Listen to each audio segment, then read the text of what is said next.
Sinamkele kwakho kwinkqubo yethu i-VOB Voice of the Bay. Good evening, good afternoon once again. This is your favorite talk show on Channel 260. That is your VOB with myself, Percy M. Tonight, our focus is on Nelson Mandela University. We have seen earlier this week, starting from Monday, there were some protest actions by the students complaining about a number of issues. But in this show, we are hosting the president of the SRC of Nelson Mandela University, Mr. Latita Mbuzwana, together with the spokesperson of the university, Zandile Ngwendu. They are here with us.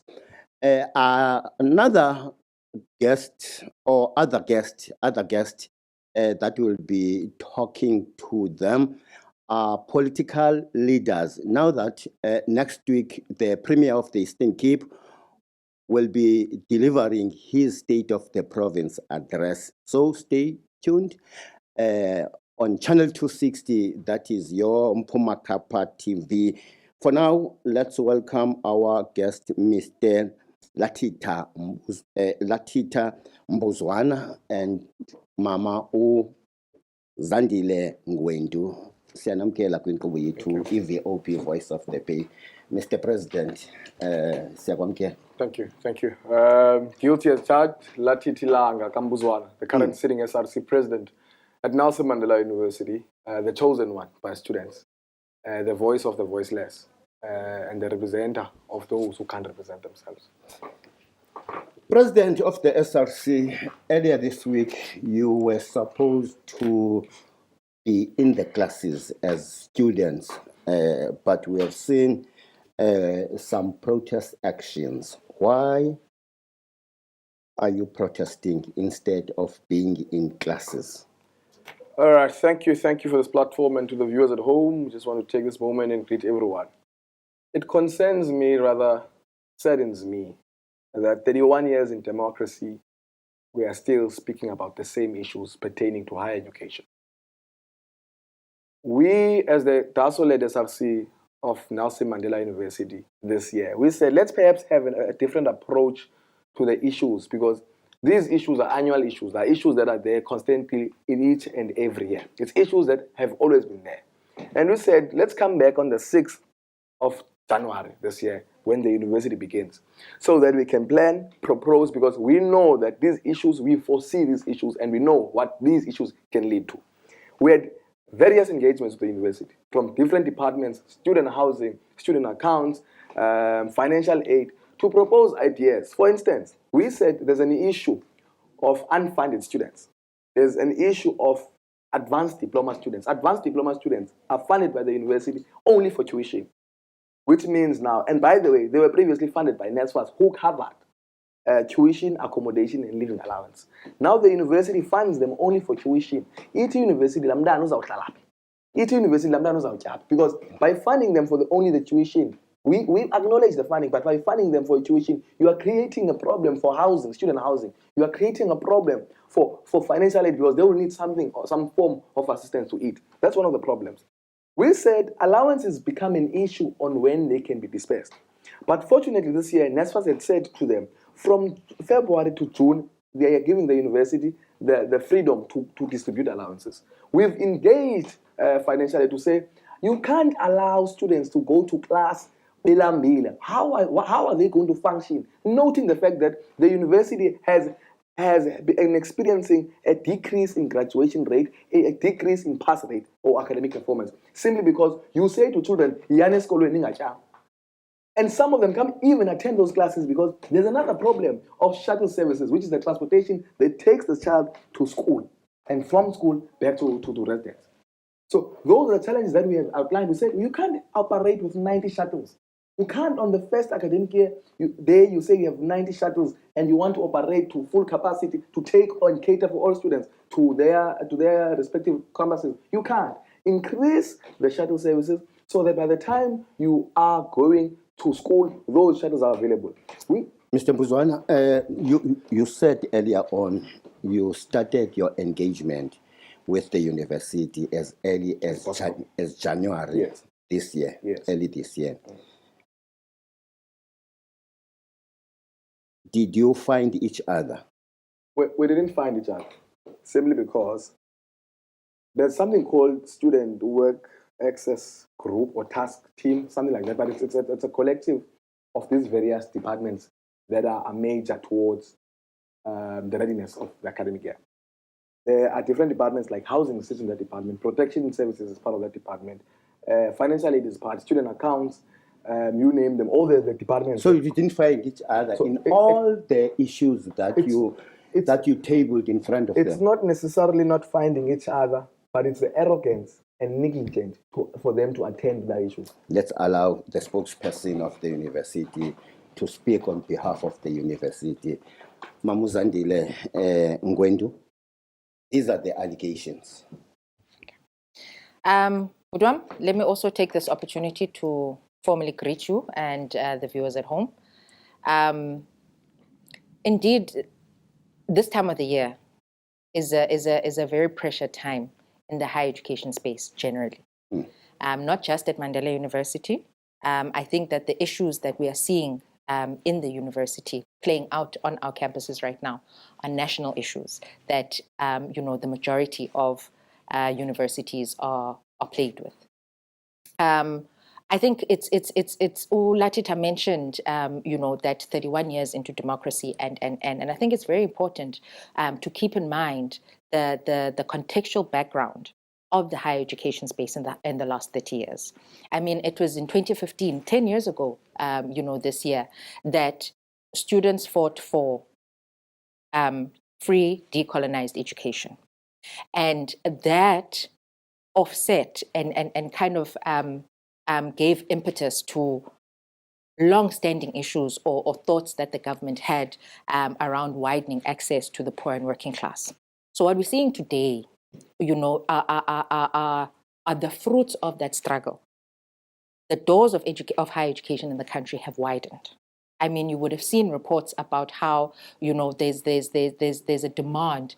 The demand for higher education far outweighs the existing capacity, and the same extends to funding. As much as there is free education for the poor and working class, but that demand, and I mean we are aware about the state of the economy of South Africa, does put stress and pressures on the fiscus as well. But that's just some of the background that leads us to where we are. Some of the issues that or the students have raised.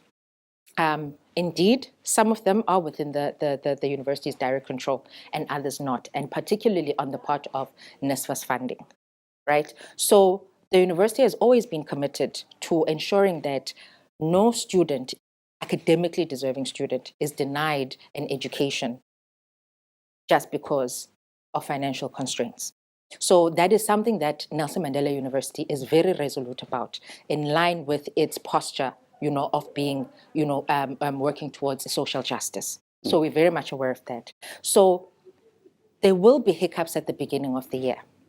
We as much as the university opened on the 6th of January, and these issues have been raised in that time, a lot of these hinge on the academic performance of the students as well, right? So we need to get the results, matric results, to finalize the admissions process for first years.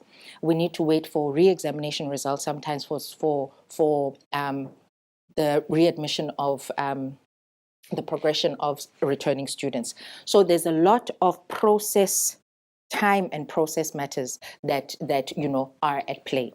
So sometimes it is not to say that when students raise issues, those issues are not being attended to, but there are things that need to happen for some of these things to be offset towards the start of the academic year. Okay. I acknowledge the frustrations, and it's not an ideal situation for anybody, the university included.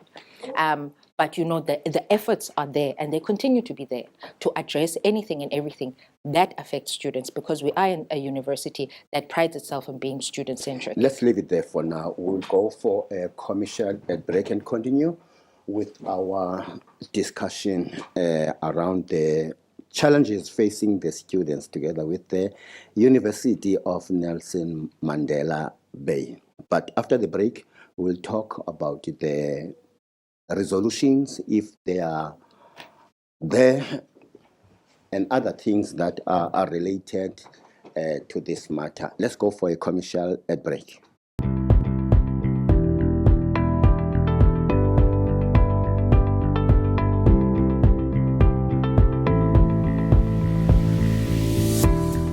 Sibuyele khona sinamkela kwinkqubo yethu iVOB. Welcome back once again in your favorite talk show on channel 260. That is your VOB with myself, Percy M. I am still with Zandile Ngwendu, who is the spokesperson of Nelson Mandela Bay University and the president of the SRC, Mr. Latita Mbuzwana.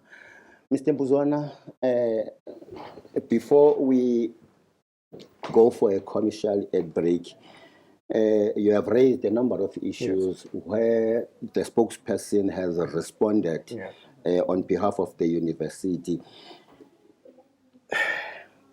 Are there any agreements that you have reached so far with the university? Before we go to agreements and what we have tried to resolve, I want to disagree when the spokesperson says these issues that we're facing are national issues. They are not. Some of them are national issues, but you can't tell me that concession that's within the university is a national issue. You can't tell me that shuttle services that need to be increased is a national issue. It's just a call to be made by operations and the DVC of operations and what is this department? But it's operations and something. Shuttle services. You can't tell me that advanced diploma students who need to be accepted to their course from mainstream, who have been, by the way, in provisional acceptance, are national issues. It can't be. It can't be that the university can respond decisively, by the way, to a strike having to take place in court interdict. By the way, there's a court interdict currently at Nelson Mandela University. They have, they invest in paying millions and millions and thousands, in fact, to security companies to ensure that bona are safe within the university. It can't be that university here at this current moment have no food parcels at residences, have not yet received allowances. The university would go to a point whereby it employs a private security company, whilst, by the way, they have the worst protection. President of the students at Nelson Mandela University, you have lost a week in your studies. Are there any agreements that you have raised with the university so that you can go back to your classes? We haven't necessarily lost a week. We have lost now almost 72 hours. The first day is out. Yesterday, students were supposed to join online. Today, they were supposed to join online. Tomorrow, they're going back to study because we had reached an agreement that the 90 shuttles that were there must be increased to at least where they were last year, to 124. So that's the agreement, so that everyone can be taken to class.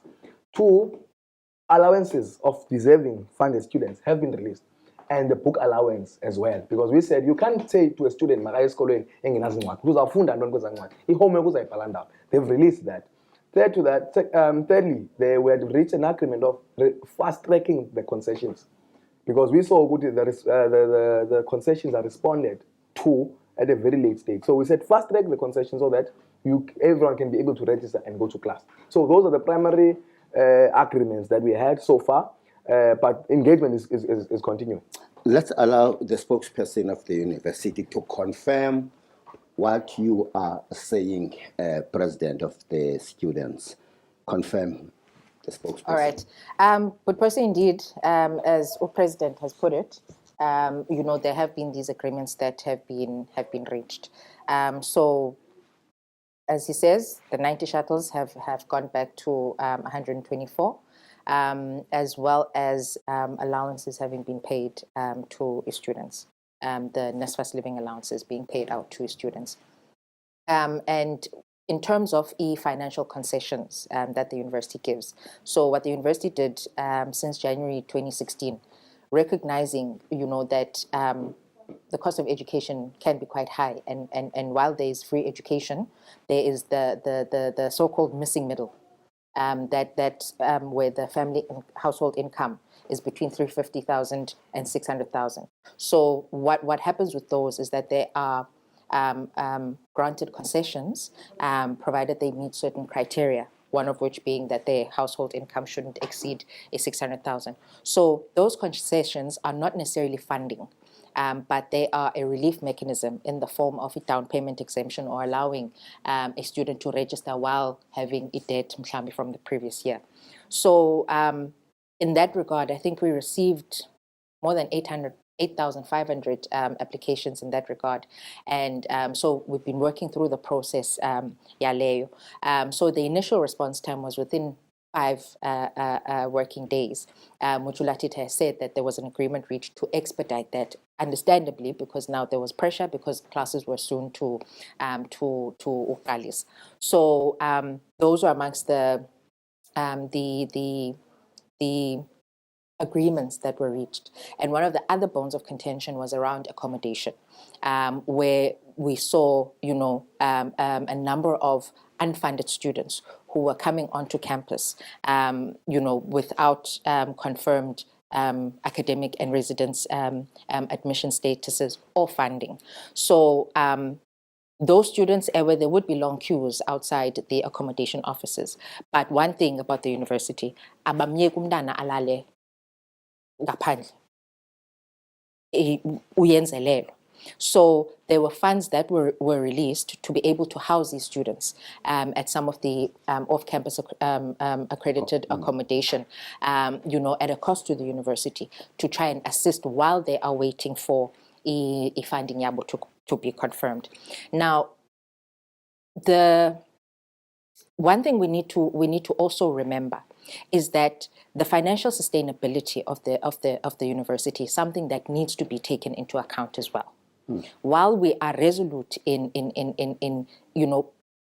towards the efforts to widen access to the poor and working class, but we must also be mindful of how things are looking in the sector for universities with declining government grants, etc., etc. So imali engenayo to universities ayisafani nakuqala, right? And ke ngoku, it does have an impact on coffers the university. Okay. But imizamo yona We've got only 3 minutes. Okay. Now, when are you going back? In fact, it's going to be a second week now. Are you going to cooperate with the efforts that the university has done? All right, thank you very much. In the 3 minutes that's left, I want to ask this question publicly. Why do we need to strike in order for our voices to be heard? You want the spokesperson to respond? No, she doesn't have to respond. But why does the university have to take action after we have been embarrassed publicly, after we have indulged in things that one would not necessarily want to be part of? But I think that's a question that can be responded some other time. But do you want to respond to this question? Not necessarily, but what I would like to say is, it is not that the university only started doing anything once the students blocked entrances on Monday. But they acted more than they would if those entrances were not blocked, which is, by the way, something that the TASO-led SRC does not support. We don't necessarily support a strike. In fact, we support legal strikes. We don't indulge in burning of tires, damaging of property, and blocking entrances, because we believe that in the meantime of fighting for the rights of another person, you must not infringe the other person's rights. However, in conclusion from my side, I just want to appeal to the university that perhaps now we must have those constant engagements so that we don't find ourselves having student-led protests. That was what the SRC led. It was frustrations of students that led them to be there. And us as leaders, we had to support them to be there as well. So, by the way, you not meet with the university? I've not met with the university? Yeah. I've met with certain departments, and some are not available at times. So I meet, for instance, for student housing constantly, because students there wait up until 12 in the AMs. But with the assistance of Mr. Sylvester, we try and ensure that everyone gets a place to sleep. Thank you very much, President Mr. Latita Mbuvwana. Your closing remarks? But per se, one thing that the university prides itself is around constant and regular engagement. It may not be mhlambi to the level that the SRC president would wish, because mhlambi he wishes that he could speak to certain people in there. But at the university, there are set engagement protocols that they, as student representation, they have the student governance department that they can raise issues with, which can escalate and escalate and escalate to the relevant people. Okay. So engagement is constantly there. I also wish to touch on the court interdict. The court interdict, despite what the public perception is around the interdict, it is not there to say, do not strike for your rights.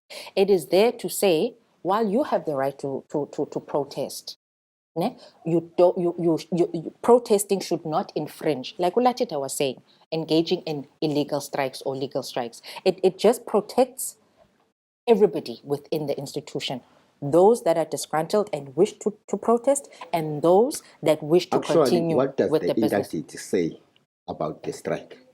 The interdict says you can protest, but here are the places where you can do so. You cannot close off the university. You cannot prevent people from accessing the university. Okay, it's clear. Yes. Masibulele ngexesha esinikele lona. President, But we just want to also say, there was the question I was asked, is the strike over or not? And publicly, we have no right to declare how students feel and what they must do, but we can provide guidance on how they can do it. As a movement, as DASO, that are you going to the classrooms next week? tomorrow we're going to classrooms tomorrow. Yes. Tomorrow So- we're going to the classrooms. so But we're going to in-person monitor. classes. We're going to monitor in-person classes. Everyone is going to school tomorrow, but we're going to monitor the situation because some of the issues it's a process and they are in progress. So we need to monitor the situation. Otherwise, if they're not resolved by the time and the agreements that we have made, then we'll see what we can do. But how about sitting and engaging the university before you start again telling the students to go back and strike? How about that? No, we don't tell the students to do a strike. We don't control what the students want to do. Okay. Let's leave it there for now. They rally amongst Let's one leave another. it there for now. We will monitor the situation. Thank you very much, spokesperson of the university, Zandile Ngwendu, and you, President Latita Mbuzwana. That's how we come to an end of our interview with the university, SRC, and the spokesperson of the university. Let's go for a commercial ad break. After that, we will entertain the political parties who will be talking about their expectations to the Premier's State of the Province address. Thank you.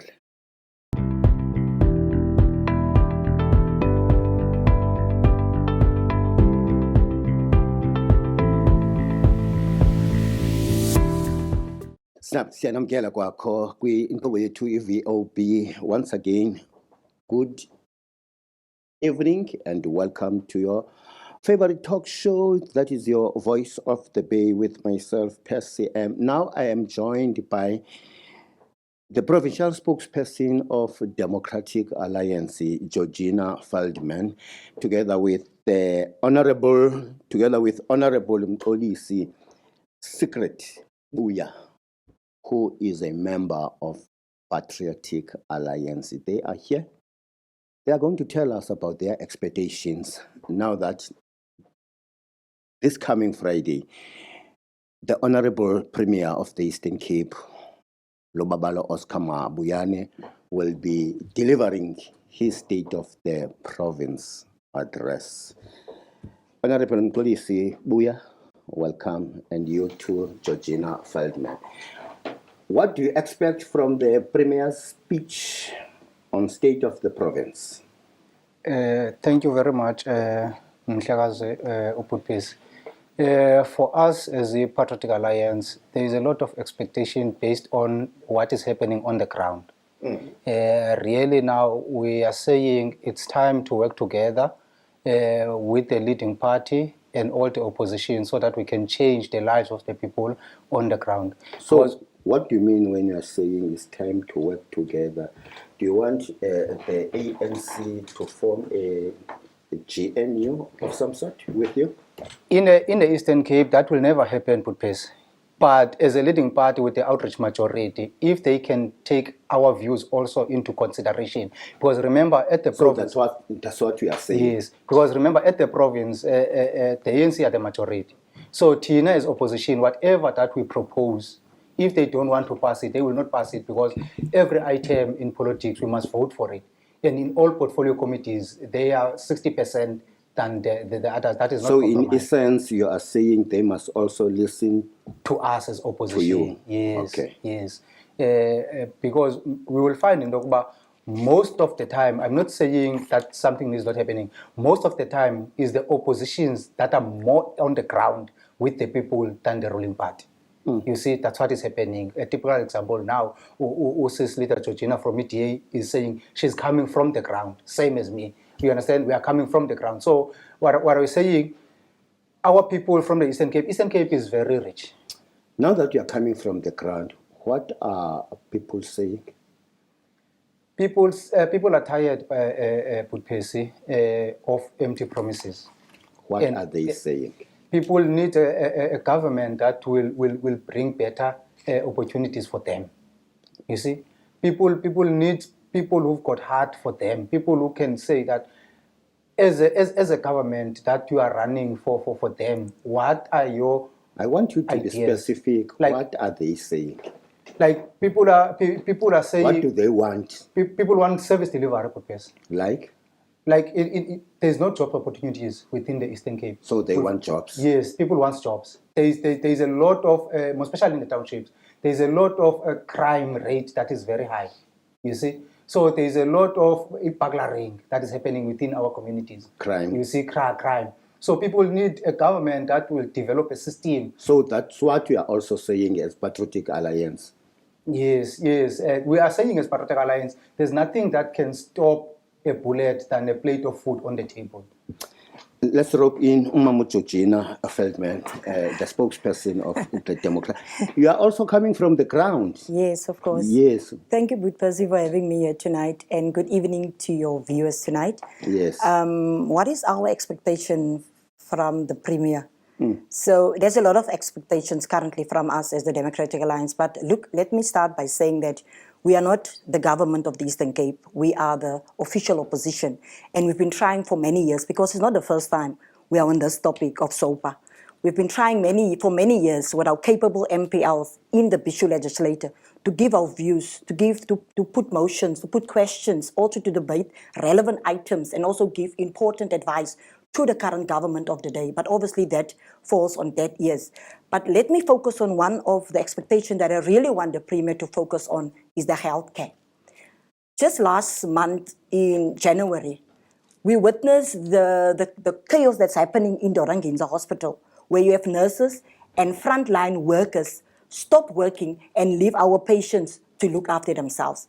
And that directorate, that department, has a huge budget shortfall of 5.3 billion rand of overtime and outstanding accruals.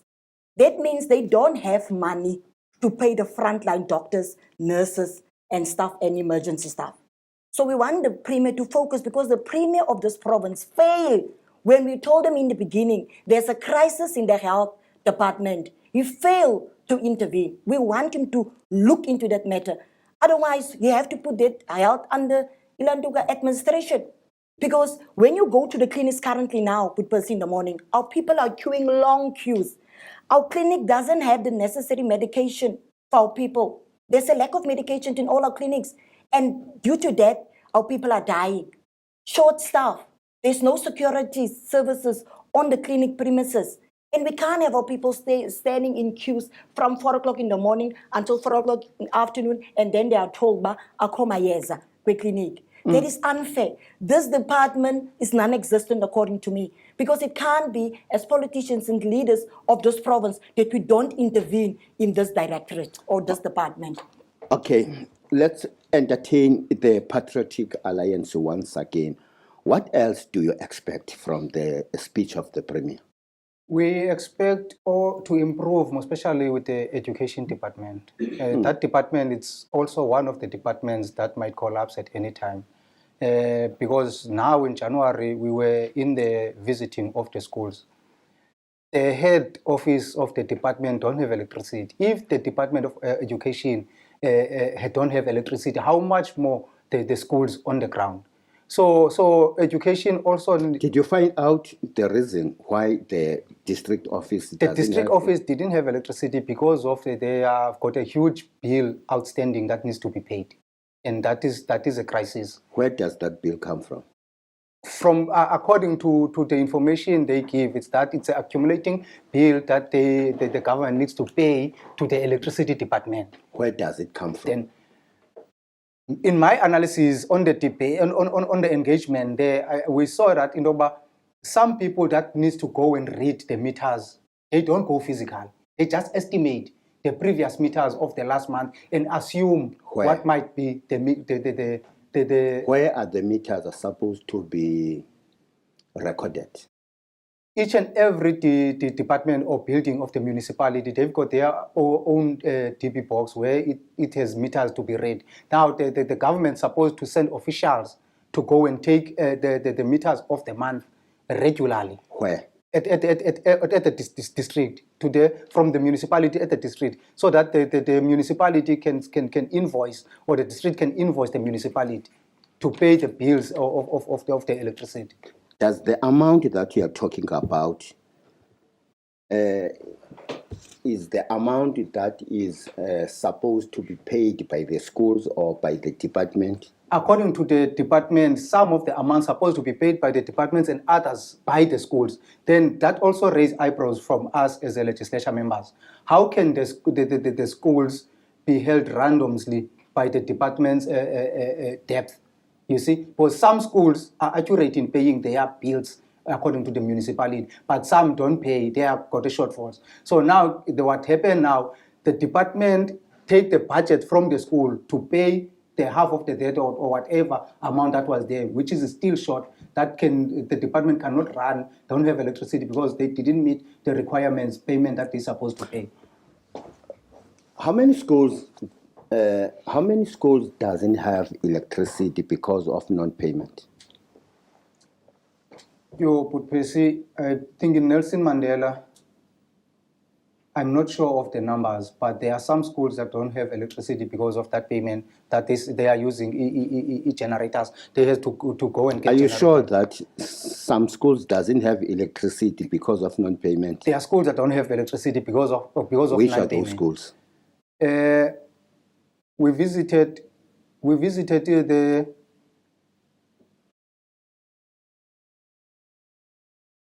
Garret, but the Garret did have electricity by the day. We visited one of the schools in Motherwell. I'm not sure of that primary school. But Honorable Mxolisi Secret Buya, you need to do a lot of research around this issue. Yes. And check why the department doesn't have electricity. Let's leave it there for now. I'm giving you that homework. Thank you, Professor. Thank you very much for making time. Thank you, Professor. We will go for a commercial break, and after that, we will be joined by Rise Mzansi and EFF.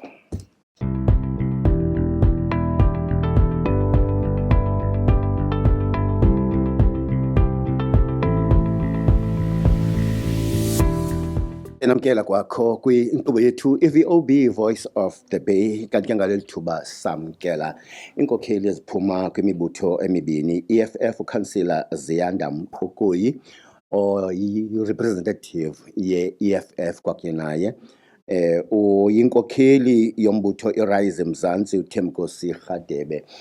Siyanamkela kwinkqubo yethu iVoice of the Bay.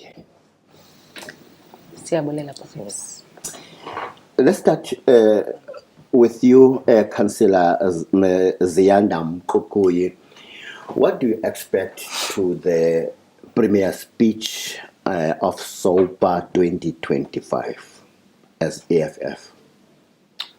Oh, good morning. Good evening, Bupepsi. Good morning to the viewers of Voice of the Bay. As you know, we are approaching the 2025 SOPA that we're expecting that a Premier to address the Eastern Cape people, but we will want to extend our deeply disappointment due to the SONA that was addressed last year, which many of the things that Oscar mentioned, he did not fulfill. As the Eastern Cape people, we remained being poor, of the poorest. I think the Eastern Cape is rated to be number last. Unprivileged, underdeveloped, neglected, the Eastern Cape. But to mention what do we expect as the organization, as the EFF. Just before Councillor Mpokoyi, you mentioned, can you just give us a picture of what the administration that is led by Premier Mabuyane promised and they didn't do? Or in terms of the infrastructure, which they didn't do it. Because if you can see the Eastern Cape, most areas, most especially the rural areas, they are still underdeveloped. We are still traveling to gravel roads. There were bridges that were promised. Which areas are you talking about? Areas like Alfred Nzo, I will mention the Alfred Nzo. Areas in Jogabi, there are areas which are still traveling in the travel road. Otendane, Olutateni, the road coming from Umanfre is still a travel road. There was a cry recently, a protest that was closed the road of Citavel from Citavel, the road that was supposed to be built many years ago. It's not even yet been built. The road coming from Manfre going to Matatiela. It's So still what there. other things around the infrastructure The that bridges. haven't been attended by the previous administration? The bridges. We recently saw in Tendane the school kids that were walked by community members who want to make sure that their kids go to school, who were jumping those big rivers because there is no bridge in those areas. Okay. So coming to our expectation, we expect that at least the proper plan that is going to have implementation to this, not just a show talk. If I can mention the issue of the health facilities. We have so much doctors who don't get an opportunity to be in those positions or the vacancies, the shortage of staff, because they always say the issue with the health is a shortage of staff. If Oscar Mabuyane can address the employment when it comes to professional nurses and professional doctors, at least that one we can tick the box. If those clinics, hospitals, big hospital is still not attended when it comes to filling up of the vacancies, the cry of shortage is still going to be there. Okay. Talking about the... Okay, let's just give an opportunity to Thembeko Sekgadebe, inkokheli yaRise Mzansi. Tina is Rise Mzansi put pace. What we're expecting, what the Premier spoke about last time, it was for the province to be protected, for more of visible of the police. But what we saw, it was the opposite of what he said. It was a mass shooting. People, they were dying left, right, and center, especially here in Nelson Mandela Bay.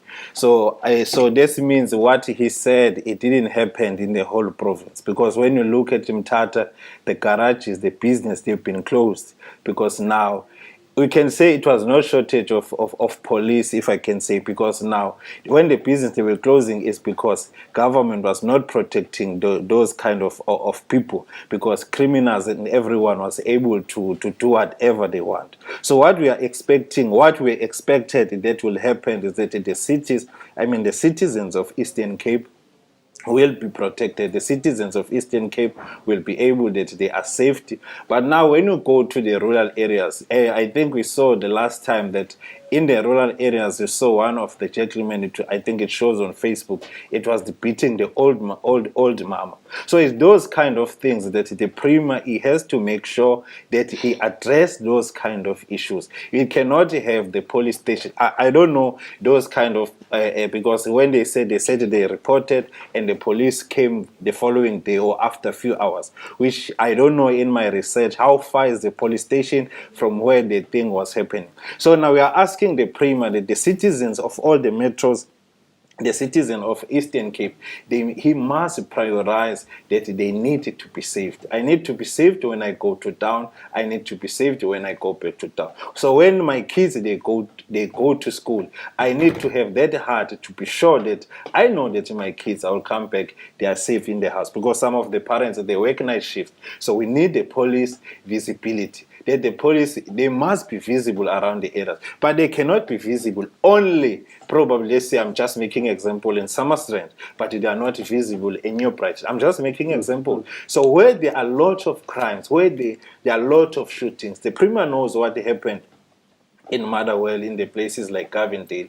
In recent months, the police was shot in northern areas where they were trying to push the van of the police. So the Premier needed to strengthen the safety of the citizen. Above all, he needed to make sure that the police, they have all the equipment that they will be able to fight crime in the Eastern Cape. And another issue, we think that the high unemployment, because we cannot, as much as Eastern Cape is big, we have many doctors, as the councillor was saying, we have many doctors that we have in the province, but they are sitting at home. We have many, for now we have youth. If you look in the Eastern Cape, it performed well when it comes to matric result. But now, what is the plan of the Premier that it will make sure that those grade 12 students, they will not sit at home and they will add number in the high youth unemployment? Because if I check last year, if I'm not mistaken, we were at 41% in the Eastern Cape, the unemployment, which I'm not sure about the youth. Just before we run out of time, I'm definitely sure that the Premier will touch on the issue of Expropriation Act, which resulted in negative,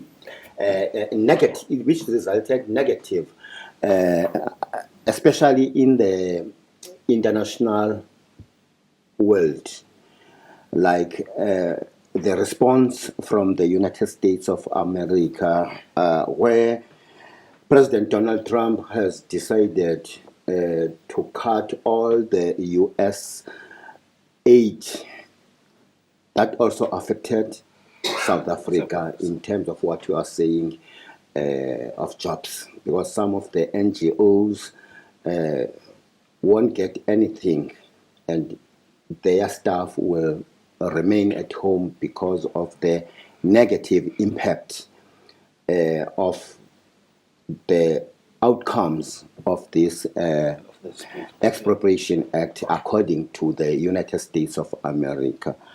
What is your party's comment around this issue of Expropriation Act? We accept the bill as a Rise Mzansi, but where we have the problem, we cannot just speak about the land generally. If you say, let's say about Nelson Mandela Bay, when you go to Missionville or when you go to Motherwell, where the people, they were given RDP houses, they don't have a title deed. So when you say now, let's appropriate land, yes, we appropriate land and give to people. No. This act, it has nothing to do with the land alone. It's an act of expropriation. Yes. It covers a number of things. Yes, but now the small issues that has been not covered. Yes, they said we get the house, we got the land, we gave the people the houses, but they don't have title deed. So now I think the Premier, they will have to. We cannot use the act again to ratify what had happened to them, because they know that now. Your comment around the acts or the way America respond to this act, what is your comment? I think for them, they need to allow the South African and the parliament to be able to do their own things. Yes, we know that they fund us, they give us money and whatsoever, but now they need to allow and learn how this thing is going to act and how it's going to work for the people of the country. Let's leave it there for now. Mhlekazi uThembikhosini Radebe, who is the leader of Rise Mzansi here in Nelson Mandela Bay. We thank you so much for honoring this interview on Mpuma Kappa TV. Nkosi kakhulu Mhlekazi. Siyabulele zathi. Nkosi. Let's wait for Georgina Feldman, who will be joining us again for the last segment, together with Councillor Ziyanda Mpukuyi. But for now, let's go for a commercial ad break.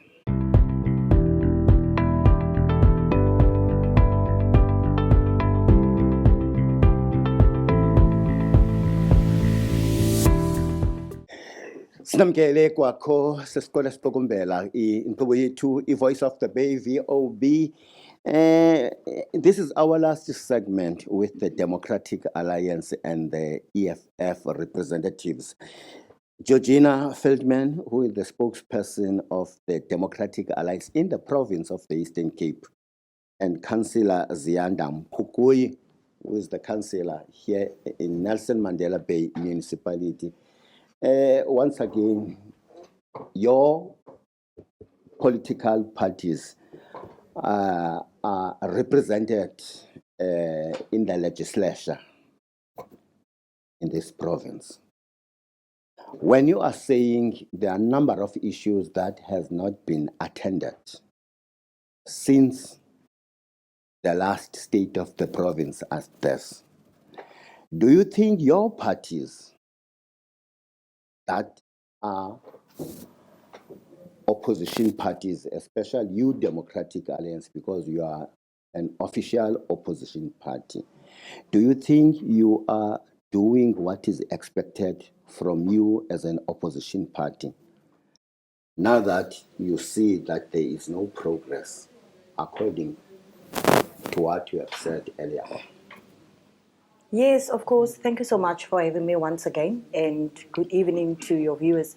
But Percy, as I was saying in the beginning, the Democratic Alliance have put a lot of motions and questions and fighting items on a legislative level to assist this current government to turn things around in the province, because our province is busy collapsing. If you look to the municipalities in the Eastern Cape, over 40% of those municipalities are in financial crisis. They are not financially stable. That means, if they are not financially stable, service delivery, which is basic service delivery, they can't deal with it. They can't clean the streets. They can't keep the lights on. They can't deal with potholes. Many basic things like waste removal. In Nelson Mandela Bay, Percy, I must say it tonight here, our city is dirty. In Nelson Mandela Bay, imdaka, sihlale nyunyini apha. And the municipality is clearly saying that they don't have black bags. So how do you expect residents to stop dumping and you don't have the necessary resources to deal with it? Basic service, it's a human right according to the Constitution, Chapter 2. But most of our municipalities here in the Eastern Cape are bankrupt. They are collapsing. They can't give services to our people because of an incompetent government, which is the ANC. And they are so arrogant, they don't take advice. What the DA is busy doing, in most of our works, even in Nelson Mandela Bay, we are taking money out of our pockets to fix some of the water leaks, because 44% of our water losses is due to water leaks in Nelson Mandela Bay. And the mayor is saying she's dealing with it. The executive mayor of Nelson Mandela Bay must pull up her socks and start to put action on the ground and stop having nice words saying over social media and grandstanding about her being in communities. When you go to these communities, you know about there are problems there. Why are you going alone? Why are you not taking all those officials with you, with the resources, and deal with the issues? Our municipalities, the municipalities are responsible for basic services, which is the government that are closer to our people. If we can't service basic services, why are we having municipalities? We are sitting with a lot of issues in the E&E department. They are clearly stating that there's no contractors in place. Nelson Mandela Bay is dark. It's dark all over in Nelson Mandela Bay because of supply chain issues, because of officials that are being suspended. There's a lot of issues in our municipalities that need to be, the Premier need to intervene. So what do you expect from the Premier speech? I want the Premier of the Eastern Cape to make sure that he has a proper plan for the municipalities in the Eastern Cape. Because we are sitting with municipalities where officials are not being held accountable for their actions. It can't be that the Premier see that municipalities are collapsing, but there's no plan to try to fix it. Let's allow the EFF Councillor Ziyanda Mkokoyi. On municipalities, what are you expecting? Because you are a councillor of Nelson Mandela Bay Municipality, a metro, by the way. What do you expect from the Premier speech around the municipalities? What needs to be fixed on municipalities? Oh, but babes, in municipality level, knowing that as the EFF, we are in the part of the government, the leading government. Yes, we can say, but there is a challenge, but we are dealing with it. Remember, as this government, the leading government now, we have taken the municipality which was led by the DA. Which is we are fixing things that were being done by the DA. To mention, there's a contract that are being cancelled. Those were under the DA collusion, okay, under the DA leadership, where they will appoint those contracts, to be specific, with the lightning that the Councillor Georgina referred to. There is a contract that has been cancelled. Why the contract was cancelled? Is under investigation because there was a corruption that was happening to those contracts. So we are trying to fix. Who awarded that contract? Is under which administration? Under the DA administration. Are you aware about that? The leadership. Are you aware about because that? About what Councillor Mkokoyi is talking about? Yes, I'm much aware about it. She's referring to the High Mass contract. It was cancelled by the Is there anything in that awarding of that contract that has to do with corruption? I don't know about that. I'm a politician. I'm not an official. I don't interfere with administration. You Who are you referring to? Because we are saying this, it happened under the Democratic Alliance. But Pepsi, when the contract was being advertised, it was advertised during that time that where the Councillor Odendaal was the mayor. So whatever that we are trying to fix now, it was under their watch. Yes, correctly so. Is that so? You must understand government, Percy. No. You have a political role. No. An administrative role. Yes, I understand, but it happened under your rule at that time. But you must understand. But is it a fact that? It's Do administration. you accept that? We were in government, yes, but we are not interfering with the administration. No. And if something is being investigated, I'm quite aware. I understand that. I understand that. We don't Please interfere don't with be evasive when we ask questions. Okay, carry on. I was saying, Putpeps, we are trying with this government that is leading now in Nelson Mandela to turn things around. So you expect the Premier to do something about the failing municipalities? No, Premier can intervene, but we are doing our best here in the Nelson Mandela. I don't think their best. Yes, no, not at all. Not at all. But Pepsi, can I be allowed so that I can point few factors why I'm saying we are doing our best? To me, it is enough when you say you are doing your best, but on the other side, she says you are not doing your best. Can I make one example? The street light contract, last year September, we got a contract and then he signed it on the 18th of September under their watch for the street lights to be fixed. Okay, let's allow her to finish up. As I was saying, as the Metro, I will be specific with the Metro. We are doing our best. We will always consult with the province where we need assistance or when we need the intervention of the province. But in our current government, we are doing our best. We have managed to buy 4 compactors, as she was alluding that the city is. We've got- Finish up, ma'am. When she was alluding that the city is a litter, there is a litter all over, but we have managed to make sure that we buy new 4 trucks in the Nelson Mandela to come and assist in the basic service delivery. Okay, thank you very much for that. We are running out of time. I've got only 1 minute. The DA is challenging the Expropriation Act. What is your take as EFF?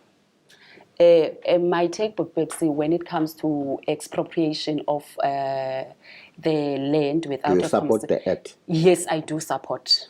We need to expropriate our land because this land belongs to us. Even if the DA can go to court and challenge, I know that the leadership of the DA, Helen Zine, was on the court. There's nothing that is going to do or intimidate us when we say our land must come back to us. We will stand firm because we need that land so that we can implement whatever.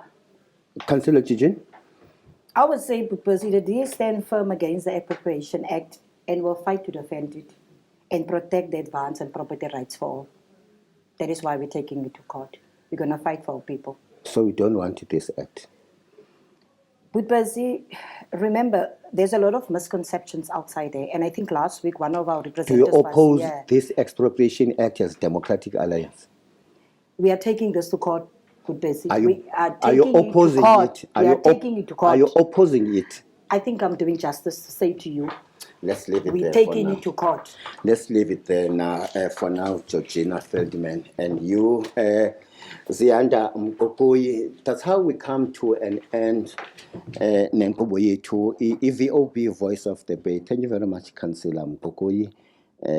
Zianda ngegama. Siyabulela Nkosi kakhulu nakuwe Georgina Feldman.